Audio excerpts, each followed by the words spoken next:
अरे कौन सा ऐसा वॉशिंग मशीन है रे कि जब कांग्रेस में रहता है तो चोर होता है और तुम्हारा पार्टी में जाकर के ईमानदार हो जाता है रे झूठा। कि हम जनता के बीच में रहेंगे और सिर्फ कर्नाटक में नहीं, अगली बार हरियाणा के शपथ ग्रहण में शामिल होंगे, ये संकल्प लेकर के जाते हैं।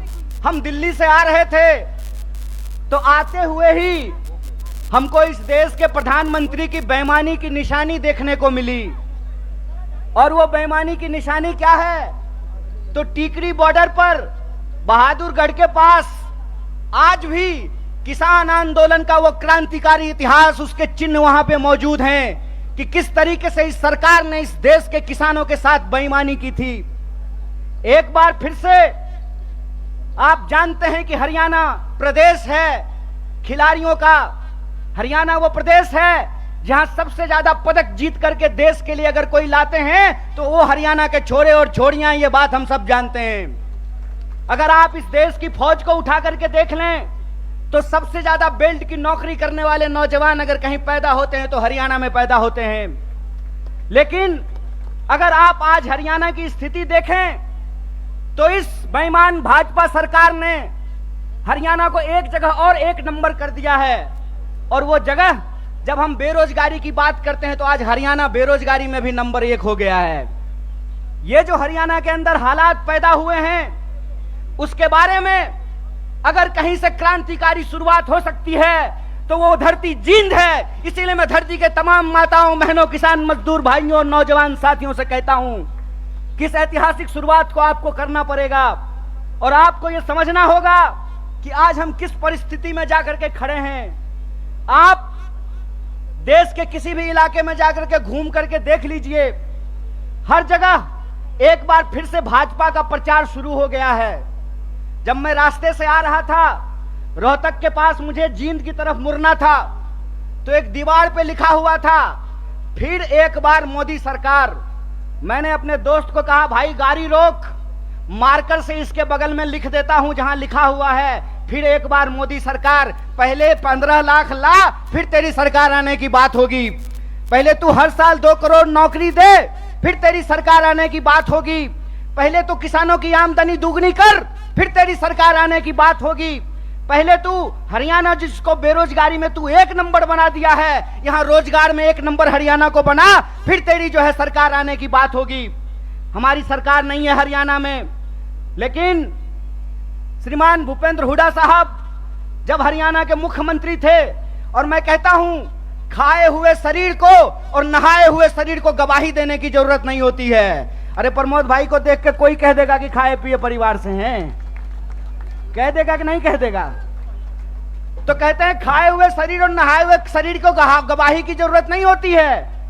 आप बहादुरगढ़ के जितने इंडस्ट्रीज लगे हुए हैं वहां से चलना शुरू कीजिए जींद की तरफ, आपको रास्ते में फुटवियर पार्क मिलेगा। मिलता है कि नहीं मिलता है?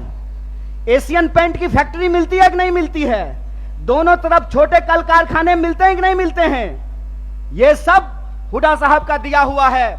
और मैं आपको याद दिलाता हूं, 5 किलो चावल पे खुश मत होना मेरे दोस्तों। आपका हक था कि सबको 100 गज जमीन देने की भी बात है तो इस सरकार से पूछना चाहिए कि जमीन कहां है। भाजपा की बांटने वाली राजनीति को आपको समझना पड़ेगा।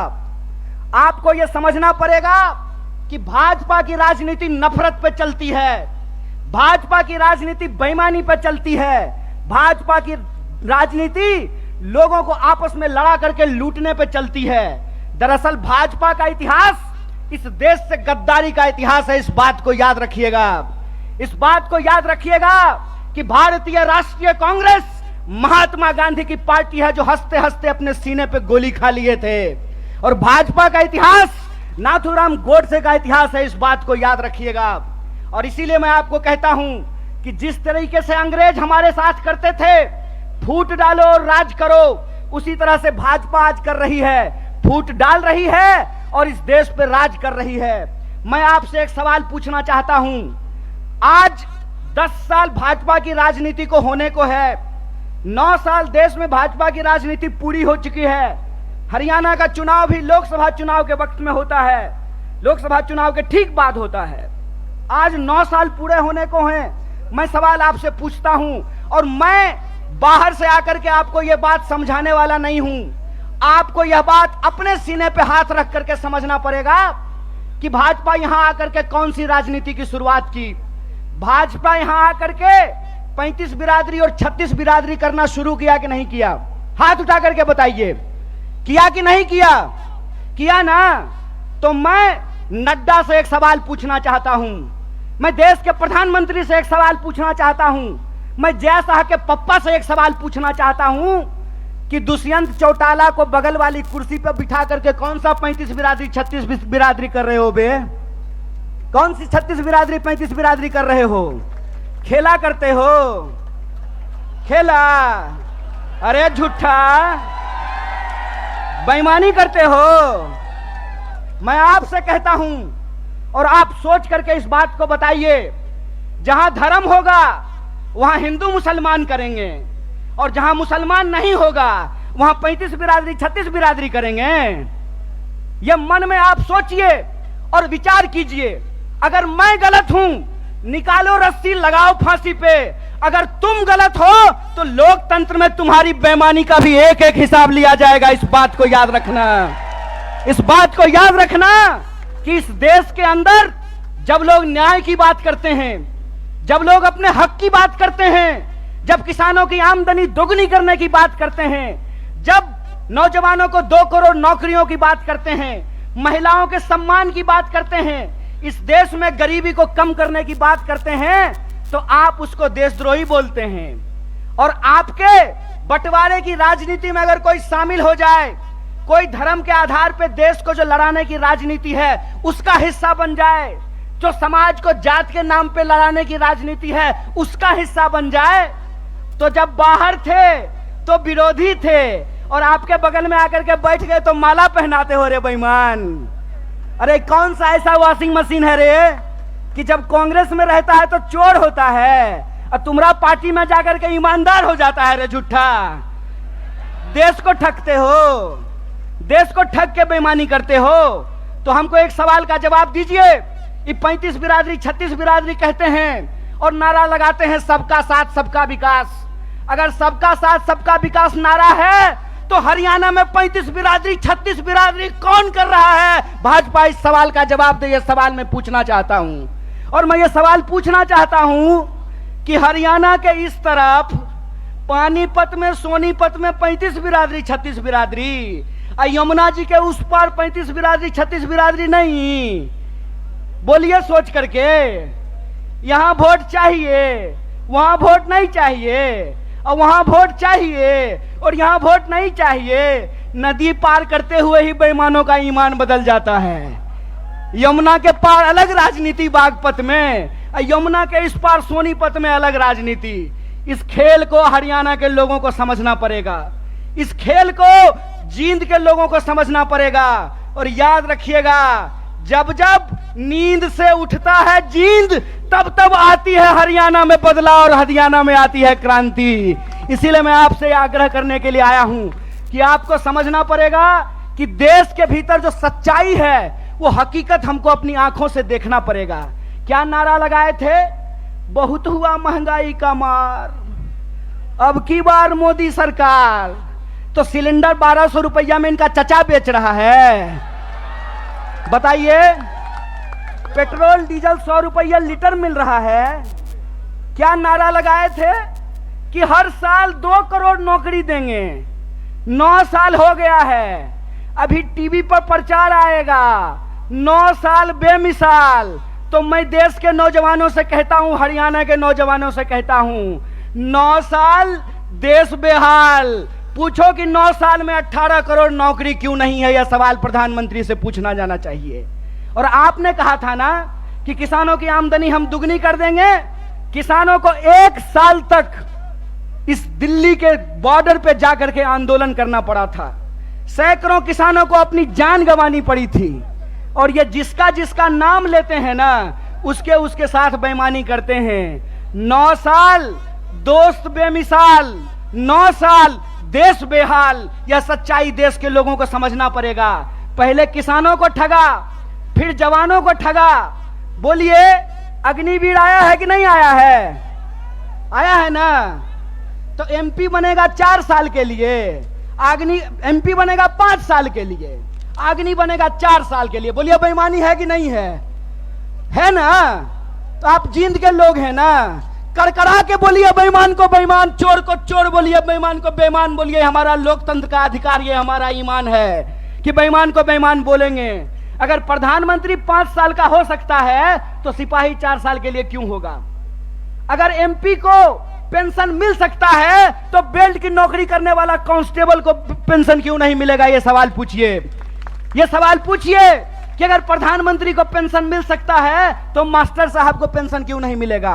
प्रोफेसर साहब को पेंशन क्यों नहीं मिलेगा? सिपाही को पेंशन क्यों नहीं मिलेगा? सेना में नौकरी करने वाले को पेंशन क्यों नहीं मिलेगा? और मैं अपने बड़े भाई दीपेंद्र साहब के सामने आपसे वादा करता हूं, कांग्रेस का हाथ मजबूत कीजिए, भारतीय राष्ट्रीय कांग्रेस को लेकर के आइए। हमने हिमाचल में ओल्ड पेंशन स्कीम लागू किया है, हरियाणा में भी ओल्ड पेंशन स्कीम को लागू करेंगे, इस बात को याद रखिएगा। इसीलिए हम कहते हैं कि यह देश एक बदलाव चाहता है।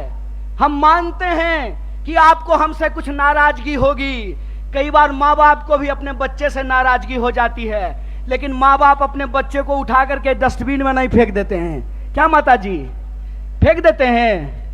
तो भारतीय राष्ट्रीय कांग्रेस आपकी पार्टी है और भारतीय राष्ट्रीय कांग्रेस का मुद्दा आपका मुद्दा है। और हम देश के प्रधानमंत्री नहीं हैं कि झूठ बोलेंगे, आकर के आपको जबरदस्ती कहेंगे कि हमारा जींद से बहुत पुराना नाता है।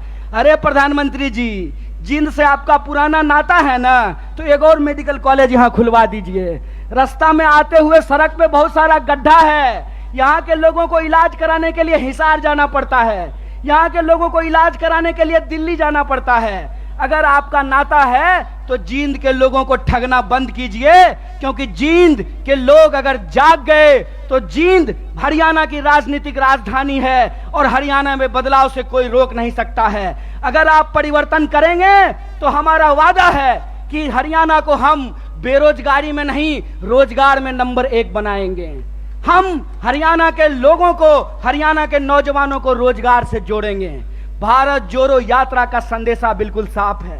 हम नौजवानों को रोजगार से जोड़ना चाहते हैं, किसानों को एमएसपी से जोड़ करके रखना चाहते हैं, महिलाओं को उनके सम्मान से जोड़ करके रखना चाहते हैं, बुजुर्गों को उनके पेंशन से जोड़ करके रखना चाहते हैं। इसीलिए हमारा जो लड़ाई है, हमारा जो संघर्ष है, वो कुर्सी की लड़ाई नहीं है। हमारा जो संघर्ष है वो सत्ता की नहीं है, सत्य की है। तो मैं आप तमाम जींद के लोगों से यह अपील लेना चाहता हूं, मैं आप तमाम लोगों से यह आग्रह करना चाहता हूं, सत्य की इस लड़ाई में लोग कहते हैं कि बिहार भी राजनीतिक रूप से बहुत सक्रिय जगह है, बिहार भी बहुत राजनीतिक रूप से सक्रिय है, लेकिन कई बार चिराग तले अंधेरा होता है।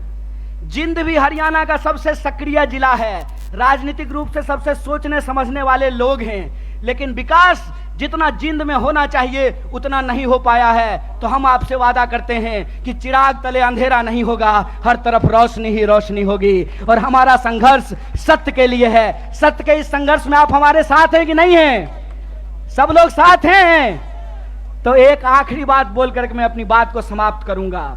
आज 20 मई है, आज हमको दीपेंद्र साहब को भी शपथ ग्रहण समारोह में होना था, लेकिन हमने जींद से वादा किया था, अपने भाई से वादा किया था कि हम जनता के बीच में रहेंगे और सिर्फ कर्नाटक में नहीं, अगली बार हरियाणा के शपथ ग्रहण में शामिल होंगे, ये संकल्प लेकर के जाते हैं। इसी आशा और विश्वास के साथ मैं अपनी बात को खत्म करता हूं। शुक्रिया।